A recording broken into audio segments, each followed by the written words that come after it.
Chapitre 103, la sortie secondaire. Yvon ne perdit pas une seconde.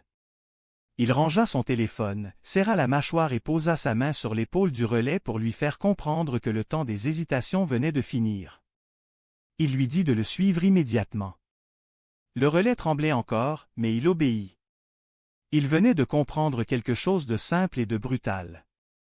À partir de maintenant, ce n'était plus une question morale. C'était une course de survie. Un bruit sec frappa la porte de service. Pas un coup violent. Plutôt un test.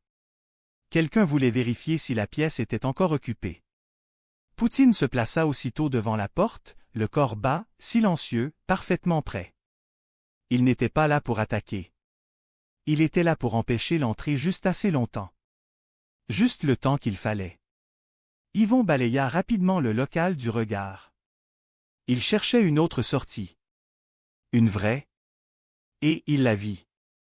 Une porte plus petite, presque invisible dans le mur du fond, avec une barre de sécurité comme on en trouve dans les vieux bâtiments.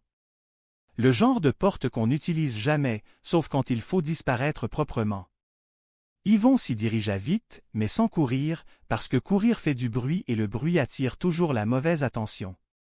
Il poussa la barre et la porte s'ouvrit sur un couloir étroit. Le corridor était gris, humide, traversé par une odeur de béton froid et de poussière ancienne. Ce n'était pas un passage fait pour accueillir du monde. C'était un couloir de service, un chemin qu'on oublie jusqu'au jour où il devient vital. Ils avancèrent. Poutine recula lentement d'abord, sans quitter la porte de service des yeux. Puis, au dernier moment, le chien se retourna et se glissa dans le couloir derrière eux avec cette précision silencieuse qui le rendait presque irréel. Derrière eux, un autre bruit se fit entendre. La poignée de la porte de service bougea. Cette fois, quelqu'un essayait vraiment d'entrer. Yvon referma la sortie secondaire doucement. Pas de claquement. Pas de panique. Pas de théâtre. Juste une fuite propre.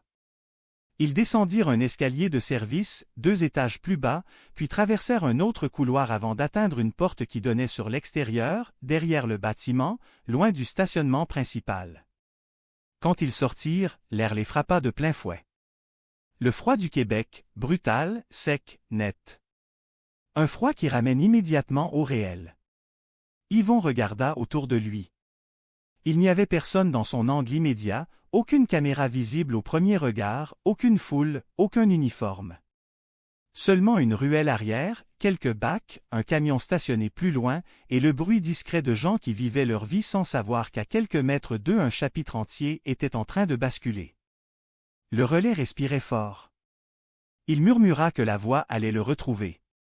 Yvon répondit immédiatement, sans fausse douceur. Pas tout de suite. Puis il ajouta, plus bas, avec cette logique froide qui ne cherchait plus à rassurer mais à tenir debout, que tant qu'il restait avec lui, la voix ne pouvait pas le faire disparaître proprement. Le relais le fixa, choqué. Yvon continua. Il expliqua qu'il avait maintenant sa confession et qu'à partir de cet instant le relais n'était plus seulement un homme en fuite. Il était devenu une preuve. Et une preuve, ça se transporte. Ils se mirent à marcher à un rythme normal. Ni pressé. Ni lent. Juste le rythme de 2 hommes qui sortent d'un bâtiment et qui ne veulent pas attirer l'attention. Poutine avançait entre eux, parfait dans sa fidélité, presque invisible tant son calme semblait naturel. Ils n'étaient plus dans la fenêtre. Ils étaient dans les secondes qui suivent. Celle où chaque décision coûte plus cher que la précédente. Yvon choisit une direction qui ne menait ni au stationnement, ni à la police, ni à un angle trop facile à filmer. Il prit le chemin des zones de flux, là où la présence humaine rend l'identification plus difficile et où les visages se mélangent assez pour créer une mince protection. Le relais murmura alors ce qui lui brûlait déjà l'esprit. Il demanda ce qui arriverait si la voix rappelait. Yvon répondit froidement qu'elle rappellerait. Un silence tomba entre eux. Puis Yvon ajouta qu'aussi longtemps qu'il restait mobile, il devenait plus difficile à fermer. Ils atteignirent finalement un endroit neutre, une entrée d'immeuble avec plusieurs portes, plusieurs noms et un va-et-vient constant. Un lieu où une présence de plus ne veut rien dire et où une disparition peut prendre quelques secondes de plus à être remarquée. Yvon s'arrêta juste assez longtemps pour réfléchir. Pas trop. Parce que la fenêtre était fermée maintenant. Et quand la fenêtre se ferme, le narrateur recommence à écrire sans demander l'avis de personne. Yvon regarda Poutine. Le chien reniflait l'air, puis se calma légèrement. Pas parce que le danger avait disparu, mais parce qu'ils avaient gagné quelques mètres. Et dans ce livre, quelques mètres peuvent devenir une victoire. Yvon se tourna vers le relais et lui donna ses consignes d'une voix basse et claire. Il lui dit de rester à portée, de ne parler à personne, de ne toucher à rien, et surtout de ne jamais regarder derrière lui. Le relais hocha la tête, toujours secoué. Puis le téléphone vibra. Appel masqué. Yvon répondit. La voix revint, toujours calme, toujours indétectable, et elle posa une seule phrase avec cette douceur qui ressemblait toujours à une menace. Elle constata que Yvon courait encore. Yvon répondit froidement que non. Il regarda autour de lui, l'air glacé, les portes, les passants, le monde ordinaire qui continuait sans comprendre. Puis il ajouta qu'il ne courait pas, qu'il transportait la vérité. Un silence passa. Puis la voix répondit, presque amusée, qu'il ne faisait que compliquer la mise en page.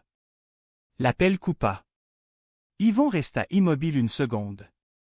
Puis il comprit. Le narrateur ne reconnaissait jamais une défaite. Il reconnaissait seulement qu'une pièce lui échappait pour un moment. Pas le livre entier. Pas le contrôle complet. Juste une pièce. Et cette pièce, maintenant, marchait dans le Québec ordinaire, avec Yvon, avec Poutine, et avec une confession enregistrée dans un téléphone.